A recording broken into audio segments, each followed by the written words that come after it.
오늘 우리에게 주시는 하나님의 말씀은 누가복음 17장 1절에서 10절입니다. 예수께서 제자들에게 말씀하셨다. 걸려 넘어지게 하는 일들이 생기지 않을 수는 없지만 그러한 일들을 일으키는 사람은 화가 있다. 이 작은 사람들 가운데 하나를 걸려 넘어지게 하는 것보다 차라리 자기 목에 큰 맷돌을 매달고 바다에 빠지는 것이 나을 것이다. 너희는 스스로 조심하여라. 믿음의 형제가 죄를 짓거든 꾸짖고 회개하거든 용서하여 주어라. 그가 내게 하루에 7번 죄를 짓고 7번 내게 돌아와서 회개하오 하면 너는 용서해 주어야 한다. 사도들이 주님께 말하였다. 우리에게 믿음을 더하여 주십시오. 주님께서 말씀하셨다. 너희에게 겨자씨 한 알만한 믿음이라도 있으면 이 뽕나무더러 뽑혀서 바다에 심기어라 하면 그대로 될 것이다. 너희 가운데서 누구에게 밭을 갈거나 양을 치는 종이 있다고 하자 그 종이 들에서 돌아올 때에 어서 와서 식탁에 앉아라 하고 그에게 말할 사람이 어디에 있겠느냐. 오히려 그에게 말하기를 너는 내가 먹을 것을 준비하여라. 내가 먹고 마시는 동안에 너는 허리를 동이고 시종을 들어라. 그런 다음에야 먹고 마셔라 하지 않겠느냐. 그 종이 명령한 대로 하였다고 해서 주인이 그에게 고마워하겠느냐. 이와 같이 너희도 명령을 받은 대로 다 하고 나서 우리는 쓸모없는 종입니다. 우린 마땅히 해야 할 일을 하였을 뿐입니다. 하여라. 아멘. 창세기 1장에 보면은 저자는 창조 전의 상태를 혼돈, 공허, 어둠이라는 단어로 묘사하고 있습니다. 땅이 혼돈하고 공허하며 어둠이 깊음 위에 있고 혼돈과 공허와 어둠 이것이 창조 이전의 상태에 이어야 하는데 오늘도 우리의 삶은 여전히 혼란스럽고 공허하고 어둡습니다. 우리의 삶에 혼돈과 공허와 어둠을 일으키는 개인적으로 우리가 겪는 그런 고난과 시련 외에도 우리가 국가적으로 겪는 어려움들도 있죠. 치솟는 환율과 물가, 급락하는 증시, 늘어가는 무역 적자, 또 몸으로 체감하는 경제 불안, 민망한 외교, 정치에 대한 실망, 게다가 신당역 스토킹 살인사건, 계고 살인사건 같은 엽기적인 범죄, 태풍, 홍수, 화재, 산업재해로 인한 인명피해, 이렇게 우리가 살아가는 세상을 혼돈과 공허와 어둠으로 몰아가는 일들은 열거하자면 끝이 없습니다. 지난 3년 동안 우리는 이 코로나 시대를 지나면서 버틸 힘이 약해질 대로 약해졌는데 앞으로 얼마나 더 길어질지 모르는 이 혼돈과 공허와 어둠의 터널을 우리가 버틸 힘이 있을까요? 이럴 때 우리에게는 믿음이 필요해 보입니다. 어떤 믿음이 우리에게 필요합니까? 하나님이 여전히 역사를 주관하시며 끝내 하나님의 뜻을 우리 가운데 이루실 것이라는 믿음. 우리에게 시련도 주시지만 그 시련을 벗어날 길도 마련해 주신다는 믿음. 주님 안에선 모든 것들이 협력하여 선을 이룬다는 믿음. 그리고 우리가 아까 찬양한 것처럼 그리 아니하실지라도 주님 뜻을 믿기에 감사할 수 있는 믿음. 내 앞에 바다가 갈라지지 않으면 주가 나로 바다 위를 걷게 하실 것이라는 그런 믿음이 우리에게 필요합니다. 창세기 1장은 태초에라는 말로 시작을 하지만 이 창세기가 문서로 기록된 것은 태초에 있던 일은 아니었습니다. 이 창세기가 태초와 관련된 그런 내용을 다루니까 성경 중에서도 가장 먼저 쓰여졌을 것이라고 우리가 흔히들 생각하지만 사실은 상당히 후대의 일이라고 합니다. 창세기의 내용이 처음에는 구전으로 전해 내려오다가 문서로 정리된 것은 학자들에 의하면은 아브라함이 살았던 그런 족장 시대도 아니고 그 다음에 모세가 살았던 출애굽 시대도 아니고 심지어 다윗이나 솔로몬 그 외의 왕들이 다스렸던 왕정 시대도 아니라 그 이후 바벨론 포로기 때라고 합니다. 상당히 늦죠. 그냥 그때는 나라의 역사로 보면은 가장 수치스럽고 절망스러웠던 가장 어두웠던 때라고 할 수 있겠습니다. 바벨론에게 망해서 주권 빼앗겼죠. 심장과 같던 성전 무너졌죠. 왕과 신하들은 사슬에 묶여 끌려가고 백성들은 여기저기 흩어지고, 그러니까 하나님이 지켜주실 줄 알았던 나라가 정말 폭삭 망해버린 것입니다. 그때 그들이 처한 현실을 혼돈, 공허, 어둠이라는 단어보다 더 잘 묘사할 수 있는 단어가 어디 있겠습니까? 그래서 창세기가 땅이 혼돈하고 공허하며 어둠이 깊음 위에 있고 라고 했을 때 독자들은 창조 전에만 그런 것이 아니라 지금 우리의 상황도 딱 그런데, 이런 생각을 하게 해준 것입니다. 혼돈, 혼란스러운 거죠. 잘 알 수가 없습니다. 하나님이 계신지 아니 계신지도 모르겠고, 무엇이 하나님의 뜻인지, 우리가 어쩌다가 이렇게 됐는지, 앞으로는 어떻게 해야 되는지 혼란스럽습니다. 모르겠어요. 공허는 비어있는 느낌이죠. 무엇으로도 잘 채워지지 않는 빈자리.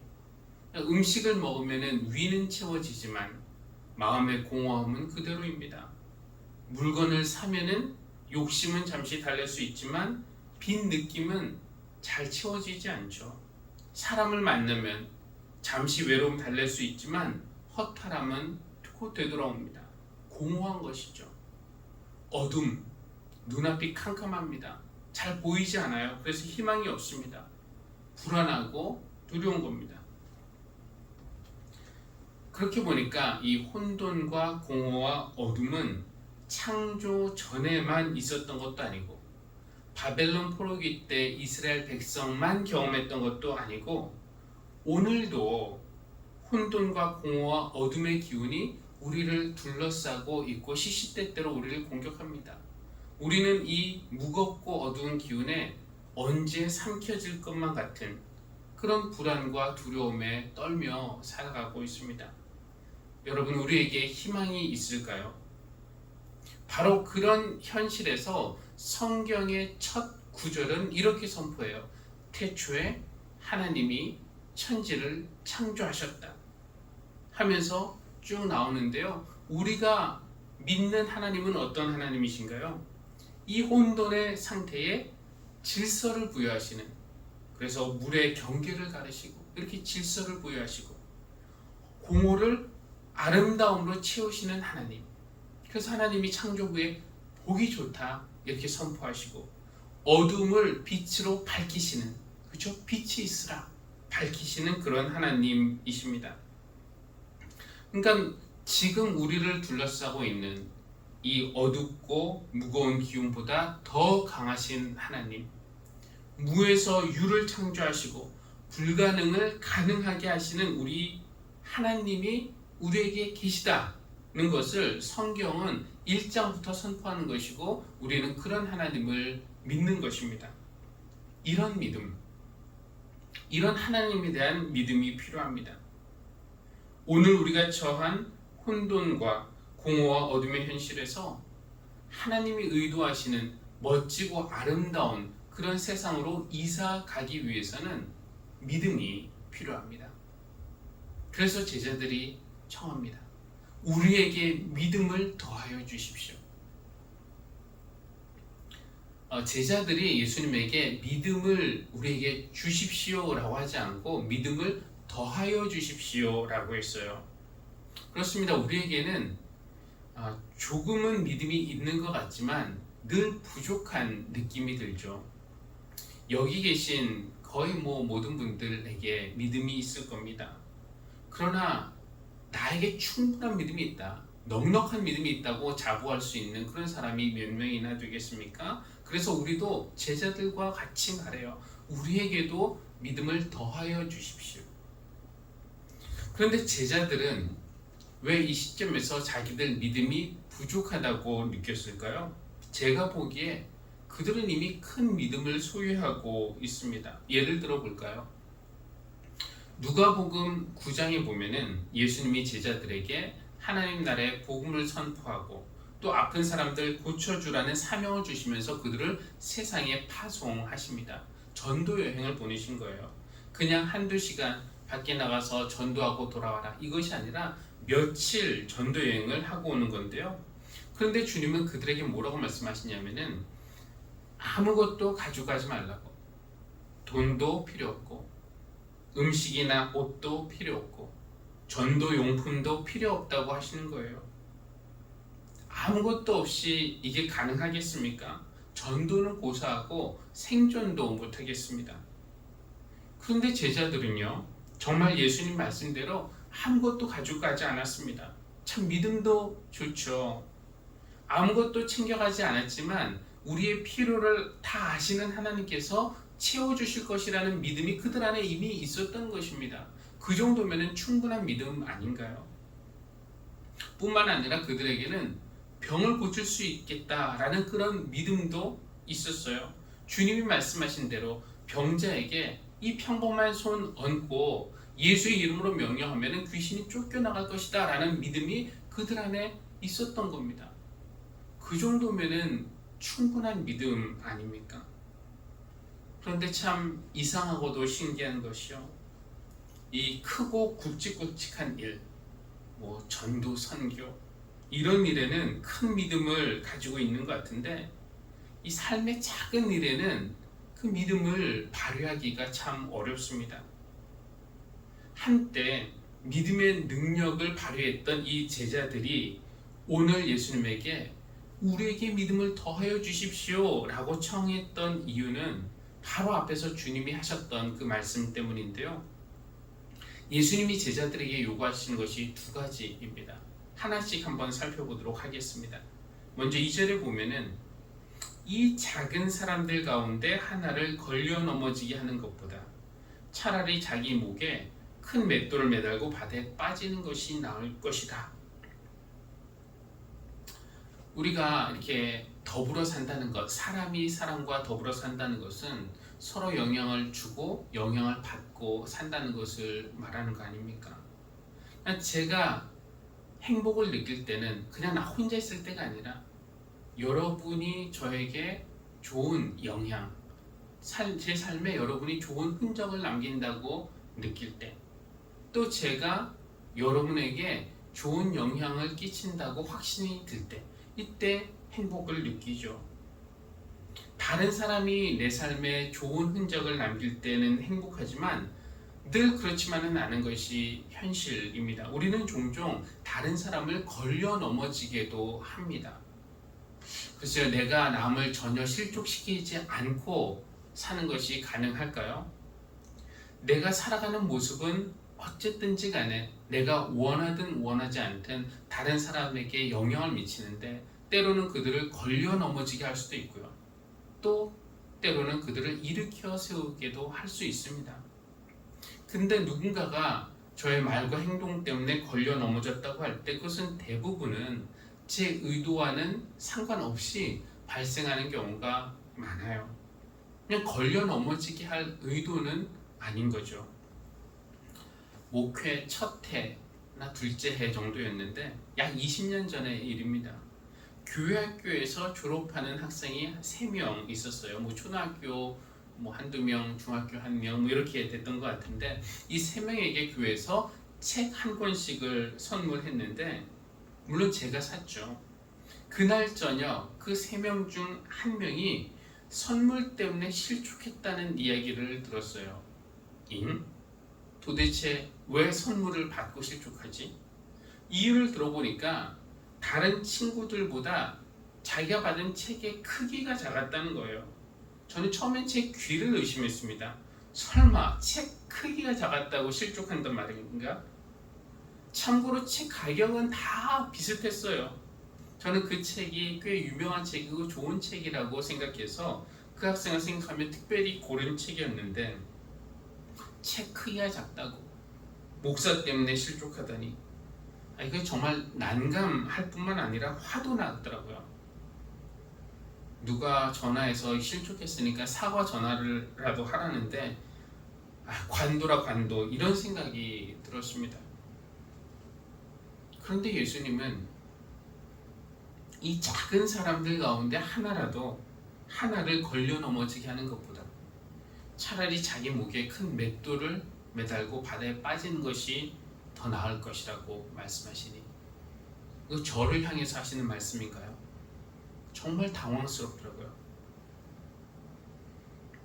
근데 이 걸려 넘어지는 사람들을 보면은 대부분 내면의 힘이 약한 사람들입니다. 젊은 사람들은 길을 가다가 작은 돌부리에 걸려도 몸의 중심을 잘 잡고 쉽게 넘어지지 않지만, 힘이 없는 어르신들은 작은 돌부리에도 쉽게 걸려서 넘어져요. 힘이 없기 때문에. 이렇게 육체의 넘어짐과 비슷한 것 같아요. 마음의 넘어짐, 걸려 넘어지는 것도 내면의 힘이 약한 사람들이 잘 걸려 넘어집니다. 그러니까 삶의 작은 돌부리, 별것도 아닌 말에 그 오해하고 그리고 실족하는 것이에요. 그렇다고 그대가 내면에 힘이 없으니까 이런 일에도 걸려 넘어지는 거 아니냐면서 그들을 탓할 수만도 없어요. 왜 그렇습니까? 그냥 내면의 힘이 약한 것이 꼭 그들의 잘못만은 아닌 것이요. 입장 바꿔놓고 생각해보면, 만약에 제가 아기였을 때부터 그 사람의 삶의 자리에 들어가 살았더라면은, 그러면 제 모습도 그들과 크게 다르지는 않았을 것이기 때문입니다. 어렸을 때부터 사랑의 울타리가 부실한 곳에서 충분한 보호와 사랑을 받지 못했거나, 마음의 상처, 신체적인 학대를 많이 받았거나 늘 피해를 당하면서 살았다면 이 내면의 힘이 생길 수가 없는 겁니다. 예수님은 이런 사람들을 작은 사람들이라고 부르시면서 그들이 너 때문에 걸려 넘어지지 않도록 조심해라 라고 말씀하시는 겁니다. 그 사람이 뭐 어떻게 생각하든 나 신경 안 써, 나 떳떳해, 잘못 없어. 보통 우리는 사람들은 그렇게들 생각하죠. 그러나 주님을 따르는 사람에게는 더 많은 것이 요구됩니다. 그것은 그 사람이 실족해서 뭐 자기가 오해든지 뭐 진짜 잘못을 피해를 당했든지 실족해서 교회에서 떨어져 나가도 그만, 아니어도 그만, 이것이 아니라 하나님에게 소중한 사람이기 때문에 그렇습니다. 사도 바울도 주님과 비슷한 말을 했어요. 이 교우들, 성도들 사이에 윤리에 대해서 말하면서 그 핵심은 뭐냐면은 로마서에 나오는 말씀인데, 형제 자매 앞에 장애물이나 걸림돌을 놓지 않겠다고 결심하십시오. 이런 말도 하고요. 또 고린도전서에서는 여러분에게 있는 이 자유가 약한 사람들에게 걸림돌이 되지 않도록 조심하십시오 라고 했습니다. 예수님은 그렇게 하는 것보다 차라리 자기 목에 큰 맷돌 매달고 바다에 빠지는 것이 낫겠다 라고 하실 정도로 심하게 말씀하신 것에 비하면은 사도 바울은 꽤 점잖고 부드럽게 말한 것이죠. 근데 그렇게 작은 자를 배려하는 데는 믿음이 필요한 것 같아요. 하나님은 누구나 차별 없이 사랑하신다는 믿음. 그런데 약한 자, 작은 자에게는 더 우선적인 관심을 하나님이 두신다는 믿음. 그리고 나에게는 별로 소중하지 않은 하찮은 존재일 줄 모르지만, 아니요, 하나님에게는 소중한 존재이기 때문에 나에게도 소중한 존재라는 믿음이 필요합니다. 예수님은 또 제자들에게 두 번째로 하신 말씀이 용서에 관련된 것인데요. 3절과 4절, 믿음의 형제가 죄를 짓거든 꾸짖고 회개하거든 용서하여 주어라. 그가 내게 하루에 7번 죄를 짓고 7번 내게 돌아와서 회개하고 하면 너는 그를 용서해 주어야 한다. 이 생각해 보면은 꾸짖는 것도 어렵고 용서하는 것도 참 어렵습니다. 있는 거 다 내려놓고 정말 낯선 곳에 가서 복음 전하러 훌훌 떠나는 그 선교사님들의 그 믿음, 그런 거 보면은 야, 참 믿음 대단하시다 이런 생각이 들기도 해요. 그런데 아주 작은 일 때문에 이 동료 선교사를 용서하지 못해서 바로 옆집에 사는데도 평생 원수처럼 사는 그런 선교사님들도 본 적이 있는데요. 야, 그거 보면은 용서가 정말 더 어렵구나 이런 생각이 듭니다.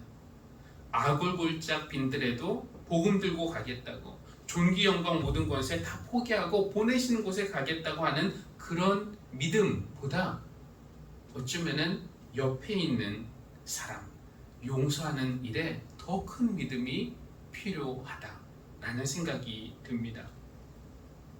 예수님이 제자들에게 작은 자들이 너 때문에 걸려 넘어지지 않도록 조심해야 한다고, 또 누군가 잘못하면 꾸짖고 회개하면 용서해야 한다고 7번이라도 용서해야 한다고 말씀하시자 제자들이 한 말이죠. 우리에게 믿음을 더하여 주십시오.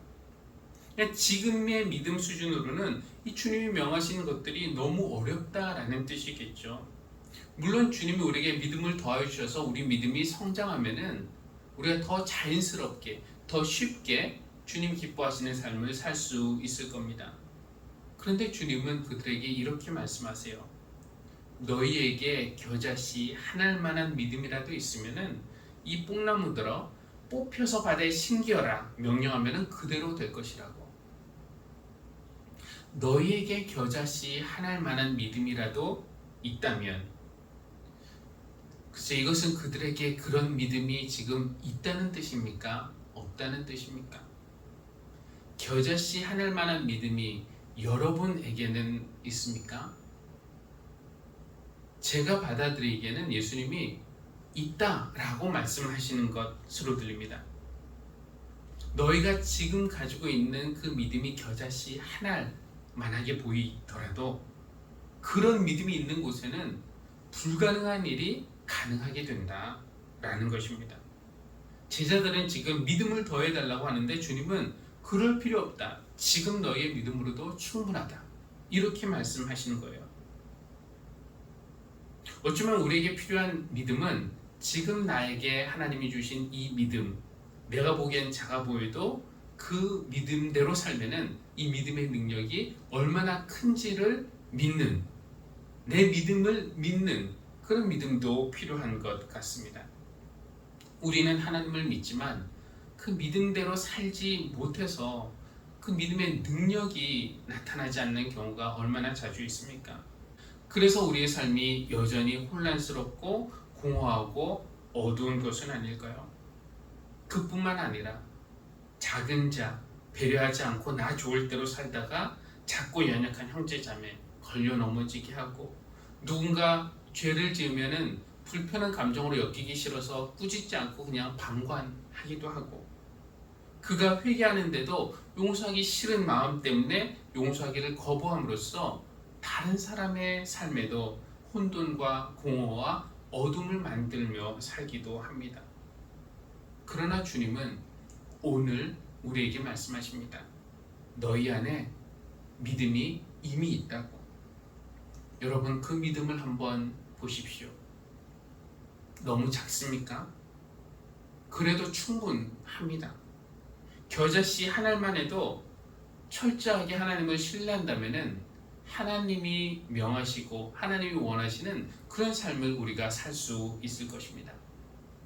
우리 하나님이 하시는 일이 처음에도 말씀드렸지만 혼돈의 질서를 구현하는 일, 공허를 아름다움으로 채우시는 일, 어둠을 빛으로 밝히시는 일, 그런 일을 하시는데 우리가 이 소중하고 귀한 일에 함께하는 사람들이 되기를 바랍니다. 그것은 작은 실천에서 시작을 해요. 내 곁에 있는 작은 자들이 나로 인해 걸려 넘어지지 않도록 그들의 입장이 되어보고, 그들을 하나님이 소중하게 여기시는 사람으로 나도 바라보고, 나 좋을 대로 보다는 그들을 얻기 위해서 말조심, 행동조심 하면서 배려하는 것, 이것이 힘든 일 같아도 주님이 우리에게 주신 그 믿음 갖고 그렇게 살아갈 때 우리 삶에 있는 혼돈과 공허와 어둠이 물러가기를, 그리고 그 자리가 질서와 아름다움과 밝음으로 채워지기를 주님의 이름으로 기원합니다. 기도하겠습니다. 혼돈과 공허와 어둠의 현실에 질서와 아름다움과 밝음을 창조하시는 하나님, 하나님을 철저히 신뢰하는 믿음을 우리에게 더하여 주십시오. 아니, 이미 우리 안에 그 믿음이 있는 줄 믿습니다. 겨자씨 한 알만큼 작아 보여도 그 믿음으로 주님이 명령하신 것, 우리 주변에 작은 자들이 걸려 넘어지지 않게 하는 것과 또 성도와의 관계에서 누군가 죄를 지으면 꾸짖고 회개하면 용서하며 살아가는 삶 우리가 살아가게 하여 주십시오. 예수님의 이름으로 기도합니다. 아멘.